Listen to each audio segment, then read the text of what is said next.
L'histoire commence dans une chambre du palais royal, où une mère nommée Origine lit un conte de fées à sa fille, Hélène. Le récit parle d'un ancien royaume appelé Tenbal, où les habitants vivaient autrefois dans la joie et la paix. Mais un jour, des monstres envahirent le royaume. Le roi fit alors appel à leur plus puissant esprit pour les vaincre. Même avec l'aide de cet esprit, le héros de Tenbal ne parvint pas à éliminer toutes les créatures. Il supplia alors l'esprit de libérer toute sa puissance d'un seul coup. L'esprit accepta et, d'une attaque dévastatrice, anéantit tous les monstres. Mais cette explosion de pouvoir blessa grièvement le noble héros. Refusant de le laisser mourir, l'esprit le porta jusqu'au royaume spirituel, jurant qu'elle le ramènerait un jour à la vie. Pourtant, malgré sa promesse, le héros ne revint jamais. Le peuple attendit en vain son retour. Quelques années plus tard, Hélène est dans les bras de son père, Rhovell, tandis qu'elle écoute une autre femme terminer la même histoire à son propre enfant.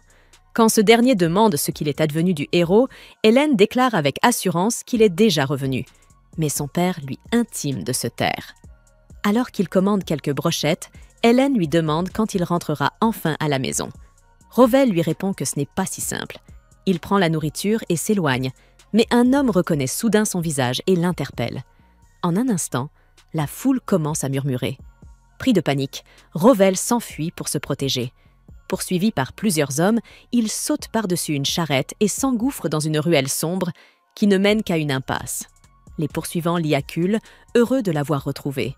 Mais avant qu'ils puissent l'attraper, il se téléporte, les laissant interdits. Rhovell réapparaît sous un pont où Hélène lui demande pourquoi il fuit tout le monde. En larmes, il lui avoue que les gens l'ont érigé en héros durant son absence et qu'il ne veut pas porter ce fardeau ni subir cette attention. En voyant son père pleurer comme un enfant, Hélène repense à la rumeur populaire. Beaucoup croient qu'il est resté des années dans le coma, emporté par une magicienne. La vérité, c'est que sa mère, Origine, l'avait aidé à se rétablir entièrement. De fil en aiguille, ils s'étaient rapprochés et étaient tombés amoureux. Après leur mariage, Rhovell était même devenu un demi-esprit, incapable cependant de maîtriser ses nouveaux pouvoirs. Il s'était alors entraîné des années durant, jusqu'à les dompter, avant de revenir dans le monde aux côtés d'Hélène. C'est alors qu'Hélène révèle sa véritable identité. Bien qu'elle soit la fille de Rhovell, elle était autrefois une scientifique japonaise, réincarnée dans ce corps. Dans son ancienne vie, elle passait son temps à manipuler les éléments pour créer de nouvelles choses.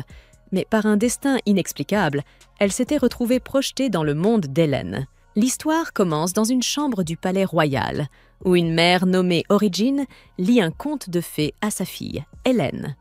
Le récit parle d'un ancien royaume appelé Tenbal, où les habitants vivaient autrefois dans la joie et la paix. Mais un jour, des monstres envahirent le royaume. Le roi fit alors appel à leur plus puissant esprit pour les vaincre. Même avec l'aide de cet esprit, le héros de Tenbal ne parvint pas à éliminer toutes les créatures. Il supplia alors l'esprit de libérer toute sa puissance d'un seul coup. L'esprit accepta et, d'une attaque dévastatrice, anéantit tous les monstres. Mais cette explosion de pouvoir blessa grièvement le noble héros. Refusant de le laisser mourir, l'esprit le porta jusqu'au royaume spirituel, jurant qu'elle le ramènerait un jour à la vie. Pourtant, malgré sa promesse, le héros ne revint jamais. Le peuple attendit en vain son retour.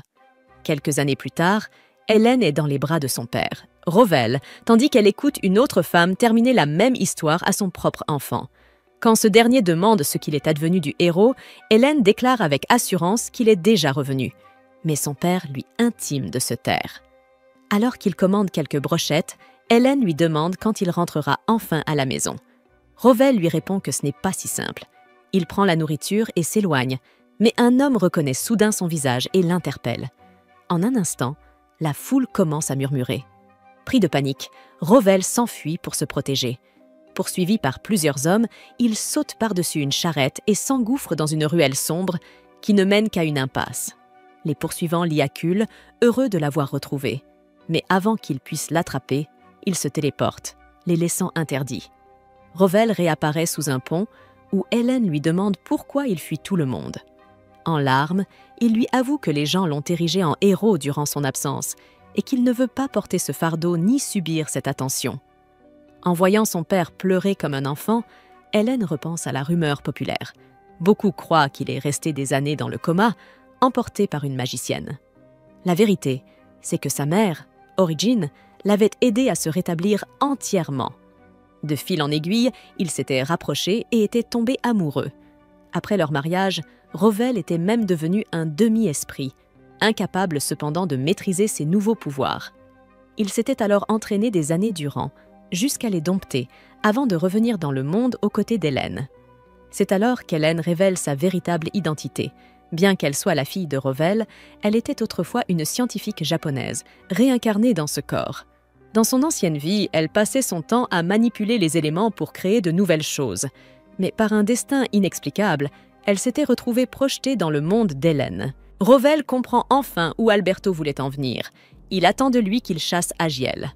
Alberto acquiesce, avouant qu'elle a dilapidé la fortune des Vancraves et mené leur famille à la ruine par ses extravagances. Pourtant, au lieu de rentrer directement, Rowell fait détourner la carriole vers une église. En entrant, le prêtre reste bouche bée de le voir en chair et en os. Sans détour, Rowell lui demande d'organiser une cérémonie de mariage au plus vite. Intrigué, l'homme d'église lui propose plutôt une célébration fastueuse dans la capitale. Mais Rowell secoue la tête. Il veut que tout se fasse sans délai. Hélène, curieuse, lui demande pourquoi cette précipitation. Son père lui confie alors qu'il veut mettre fin aux manigances d'Agiel, une bonne fois pour toutes. Le prêtre prépare donc la cérémonie, mais s'arrête en demandant « Et votre épouse, seigneur Rowell ?» Un sourire traverse le visage de l'ancien héros. Il tend la main et un portail scintillant s'ouvre. De ce passage surgit Origène, bondissant dans les bras de son mari. Rowell s'excuse aussitôt pour la simplicité de ses noces humaines, mais Origène, radieuse, lui assure que le lieu ou la grandeur importe peu. Seule compte la joie de s'unir à lui une nouvelle fois dans le monde des hommes. Hélène, ravie, observe ses parents s'enlacer. Quant à Alberto et au prêtre, ils restent figés, frappés de stupeur. Rowell leur explique que son épouse est une esprit et que c'est pour l'épouser qu'il est devenu demi-esprit. La cérémonie commence. Le prêtre demande leurs vœux qu'ils prononcent d'une voix claire. Après avoir signé les registres, Origène se penche et scelle leur union par un baiser tendre. Émue, Hélène s'avance. « Tendez vos mains, je veux célébrer votre amour. » Ses parents échangent un regard perplexe, mais obéissent. Alors, Hélène fait apparaître le platine élémentaire. Sous ses gestes délicats, le métal pur se modèle en 2 anneaux qu'elle glisse sur leurs annulaires. Ce doigt, dit-elle, est relié au cœur. Le cercle symbolise un lien éternel entre 2 âmes. Puis, manipulant le carbone, elle façonne 2 diamants étincelants qu'elle sertit sur les alliances. Enfin, elle projette dans l'air une pluie de poussière de diamants, illuminant l'église d'un éclat féerique. Les parents, bouleversés, serrent leur fille contre eux. Et soudain, un rayon de lumière divine traverse les vitraux.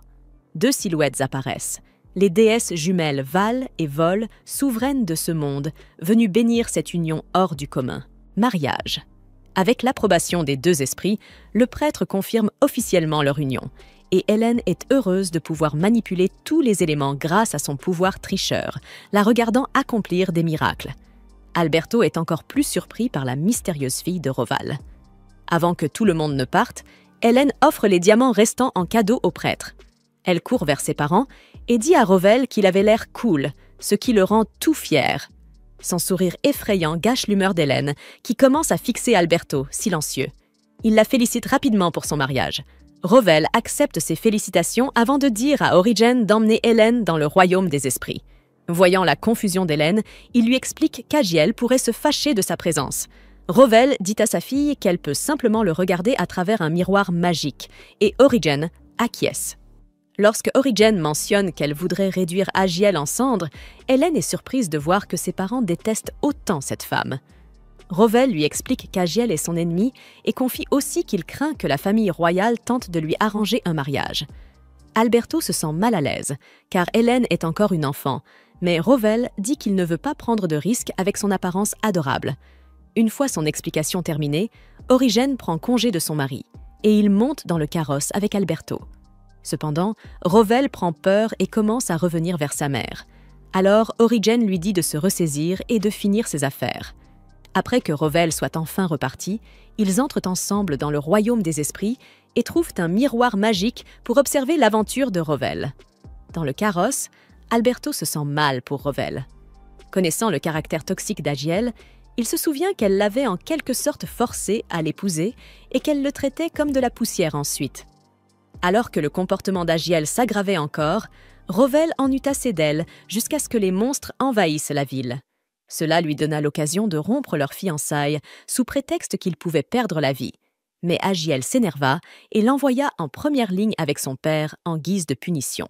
Son père perdit la vie lors de la bataille et Origen emmena Rhovell dans le royaume des esprits. Alors qu'il termine de se remémorer ce souvenir, Alberto est surpris de voir à quel point Rhovell a changé. Il se demande si la vie dans le royaume des esprits a permis à Rhovell de retrouver le bonheur qu'il avait perdu après l'invasion des monstres.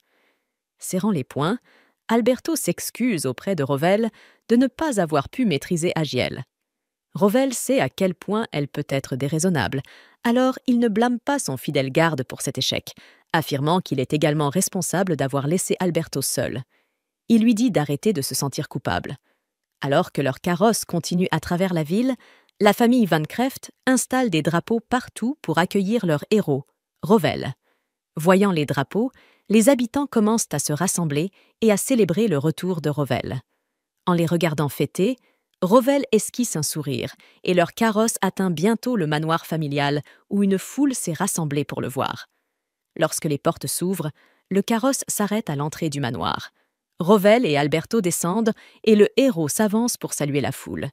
Il leur dit qu'il est heureux de les voir, et la foule acclame tandis qu'il se retourne pour entrer à l'intérieur. À la porte principale du bâtiment, Rhovell trouve le majordome en chef, et toutes les servantes de la famille l'attendent. Toute l'équipe de serviteurs s'incline devant Rhovell, qui les remercie pour leur accueil chaleureux. Le majordome l'invite poliment à entrer dans la maison, où il entend une voix féminine excitée par son retour. Soudain, une femme déboule depuis le dernier étage et aperçoit Rhovell en bas. Excitée, elle commence immédiatement à courir vers lui, mais glisse et dévale les escaliers comme un sac de pommes de terre. Le majordome ignore silencieusement l'apparence ridicule de sa maîtresse, tandis que Rhovell la fixe, choqué. Il se demande qui est cette créature, et le majordome révèle qu'il s'agit en réalité de Madame Agiel. À sa remarque impolie, le majordome panique, mais Agiel l'ignore et affirme que son père l'a forcé à épouser le frère de Rhovell. Illusionné par ses rêves, Agiel prétend que Rhovell est enfin revenu pour l'épouser, mais il la refuse froidement. En voyant cette femme s'avancer vers son mari, Origen s'emporte dans le royaume des esprits. Hélène rappelle à sa mère de ne pas brûler leur château, et elle se calme grâce à l'avertissement de sa fille. Origen informe Hélène que cette personne sans vergogne est Agiel, et elle hoche la tête, sachant qu'ils font face au pire ennemi de son père. La prisonnière Gilles appelle sa fille et, en regardant à l'intérieur, demande qui est cet homme inconnu. Bientôt, quelqu'un lui dit qu'il s'agit de son véritable père. Submergé par l'émotion, Agiel court vers lui, mais trébuche et dévale les escaliers. Lorsque ses yeux croisent ceux de Rhovell, celui-ci reste ébloui en voyant Milben désirer sa fille douce et gracieuse, aussi digne et belle que sa mère. Ruben, en revanche, la contemple avec dégoût. Dans le monde des fées, il ne supporte pas la scène devant lui et, pris d'une colère incontrôlable, commence à détruire le château. Sa mère parvient avec difficulté à le calmer, disant qu'elle comprend sa frustration et qu'elle ressent la même chose à devoir observer sans pouvoir agir. Pendant ce temps, Agiel se vante de la beauté de sa fille et Rhovell demande au majordome si cette jeune fille est vraiment la fille de son frère Abel. L'homme, déconcerté, ne sait pas quoi répondre. À cet instant, Abel apparaît dans la maison en appelant son frère. Rhovell est stupéfait de le voir. Il est le portrait vivant de leur père. Agiel s'approche, les larmes aux yeux, et Rhovell, ému, lui dit qu'elle a tant grandi, tout en s'excusant de l'avoir laissée seule si longtemps. Leur réunion est brutalement interrompue lorsqu'Agiel surgit, folle de rage, exigeant qu'Abel divorce d'elle sur le champ.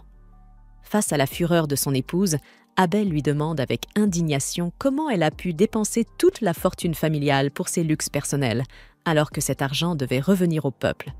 Agiel le fixe froidement et lui rappelle qu'elle est née de sang royal. Elle ne peut accepter rien d'inférieur, car ce serait une insulte à son rang. Elle ajoute qu'il devrait lui être reconnaissant, puisqu'elle agit toujours pour son bien. Abel perd le contrôle, mais Roval l'en empêche, lui demandant de ne pas s'humilier devant toute la famille. Il avertit ensuite qu'ils doivent parler et déclare qu'il se rendra au château le lendemain matin. Il ordonne à Lorraine d'envoyer un message au département de la justice. Lorraine s'exécute aussitôt, tandis qu'Abel, intrigué, demande pourquoi impliquer le département. Roval répond calmement que le lendemain, le divorce sera officiellement prononcé. Agiel, confiante, esquisse un sourire, croyant que Roval est... Les deux frères s'en vont, tandis qu'Origen regarde avec horreur le comportement cruel des deux femmes. Plus tard, en privé, Agiel s'excuse auprès de son frère, admettant que cette femme a toujours fait ce qu'elle voulait à cause de sa propre faiblesse, celle de Roval. Cependant, il lui répond qu'il n'a pas à se reprocher quoi que ce soit. Tout sera réglé le lendemain et les deux seront expulsés.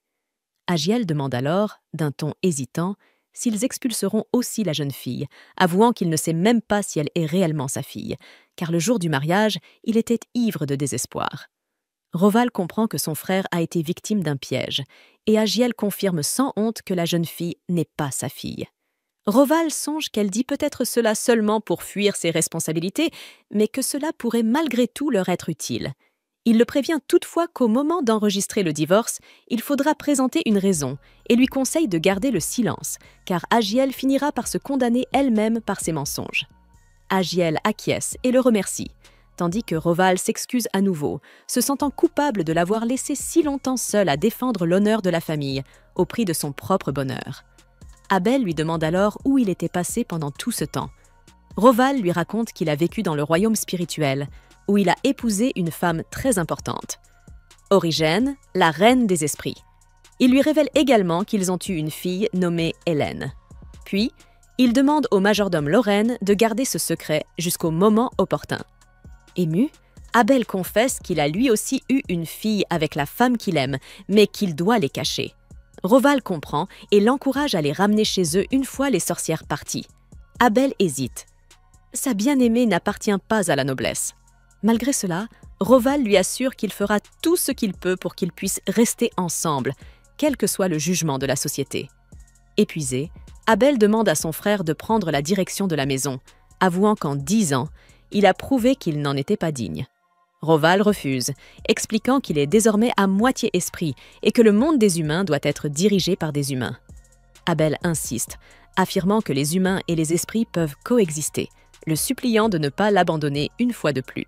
Lorraine s'approche et confie à Roval que son maître vit seul depuis la mort de leur père, travaillant sans relâche pour le bien du Bancrave. Roval reste silencieux, pensif, tandis que, de l'autre côté du miroir mystique, sa femme et sa fille l'observent. Elles décident alors de lui venir en aide et se transportent dans le monde des humains. Face à lui, Origen l'interpelle, lui demandant pourquoi il hésite encore. Hélène, d'un ton réprobateur, lui reproche de ne pas accorder de valeur à sa propre famille. Elle dit détester les pères qui n'aiment pas les leurs. Ces paroles touchent profondément le cœur de Roval. Elle le présente ensuite à tout le monde. Lorraine, émerveillée par la petite fille, la regarde avec tendresse, tandis que Roval, incapable de contrarier sa femme et sa fille, promet de ne plus jamais disparaître et d'aider désormais son frère en tant qu'assistant. L'instant est chargé d'émotions. Lorraine saisit alors l'occasion de se présenter à la fillette. Il lui dit qu'il est le plus vieux majordome de la famille et lui demande de l'appeler grand-père. Hélène s'exécute avec un grand sourire et Lorraine manque de s'évanouir de joie. Roval proteste aussitôt. Selon lui, elle n'est pas sa petite fille. Mais Lorraine refuse d'abandonner. Il a attendu tant d'années pour recevoir une telle affection. Plus tard, Roval conseille à son frère de répondre, le lendemain, qu'il ne se souvient pas avoir jamais eu une fille avec Gadiel, puisque, après tout, c'est la vérité. Puis il lui demande de l'accompagner à l'audience. La reine des esprits le prend alors contre elle, ce qui le met visiblement mal à l'aise. Hélène, amusée, le traite de pervers cultivé, et il lui demande, surpris, où elle a bien pu apprendre un tel mot. La fillette, toute fière, répond qu'elle est une excellente élève, ce qui fait rire son père, empli de fierté. Abel, témoin de la scène, s'interroge. Cet homme est-il vraiment son frère ? Il ne l'avait jamais vu aussi léger, aussi humain. Et soudain, il comprend. Voilà le vrai Roval, celui qu'il avait toujours admiré. Alors un grand sourire illumine son visage. Pendant ce temps, ailleurs, le roi apprend que Roval est revenu. Les conseillers s'inquiètent. Que faire de la princesse? Son mariage avec Abel est compromis et il est peu probable qu'elle revoie Roval un jour. Le roi, soucieux, ordonne qu'on convoque Ravissul. Lorsque ce dernier se présente, il lui expose toute la situation. Ravissul répond qu'il était déjà au courant et qu'en vérité, c'est plutôt une bonne nouvelle. Le véritable problème, ajoute-t-il, s'appelle Agiel. Le roi acquiesce, songeur, en avouant qu'il doute fort que Roval puisse jamais lui pardonner. Et Ravissul lui rappelle le vieux conseil qu'il lui avait donné autrefois, ne jamais confier la direction de la maison à Agiel. Mais à l'époque, le roi avait préféré écouter d'autres conseillers, et aujourd'hui, il en paie le prix. Vonf le prévient de ne pas provoquer la colère de Roval, car son pouvoir est unique et indispensable. Et à la manière dont les choses évoluent, une seule issue semble possible. Le lendemain matin, Roval se présente au château. Le roi, nerveux, le reçoit avec gratitude pour ses services et lui demande ce qu'il désire. Roval ne demande que 2 choses, que la royauté cesse toute ingérence dans les affaires de sa famille, et que sa présence soit reconnue comme celle d'un proche dans la procédure de divorce d'Abel. Ravissul comprend aussitôt. Les Vancraves s'apprêtent à rompre tout lien avec la couronne. Roval, calme et posé, explique que, bien que cela puisse paraître rude, la demande de séparation vient d'Agiel elle-même. Le roi, surpris, comprend que cela pourrait être perçu comme un affront à la famille royale et craint que le conflit ne s'aggrave. Les nobles présents tournent leur regard vers Roval et lui demandent les raisons pour lesquelles Agiel aurait demandé le divorce. Il répond avec sérénité qu'elle souhaite épouser un autre homme. Ravissul remarque la stupeur du roi et décide d'intervenir, prenant la parole à sa place. Il accorde à Roval ce qu'il a demandé, mais fait d'abord une proposition calculée. Hélène, observant l'homme, fronce les sourcils et demande à sa mère qui est cet homme au cœur sombre. Sans hésiter, Origène lui répond qu'il s'agit du prince héritier, un homme qui a toujours nourri des préjugés envers son père, même si elle ne comprend pas pourquoi la fillette l'a traité de « méchant ». Hélène, d'un ton ferme, déclare que c'est parce qu'elle perçoit les ténèbres en lui. Ravissul, vil et froid, se tourne alors vers Roval. Il affirme que sa famille est essentielle à la protection du royaume et lui demande de prêter sa force, non pas au nom du roi, mais au nom du peuple. Roval, sérieux, répond qu'il ne peut en décider seul, car il n'est pas le chef de la famille. Ravissul acquiesce, ajoutant que dans ce cas, il participera à l'arbitrage et qu'ils poursuivront la discussion à ce moment-là.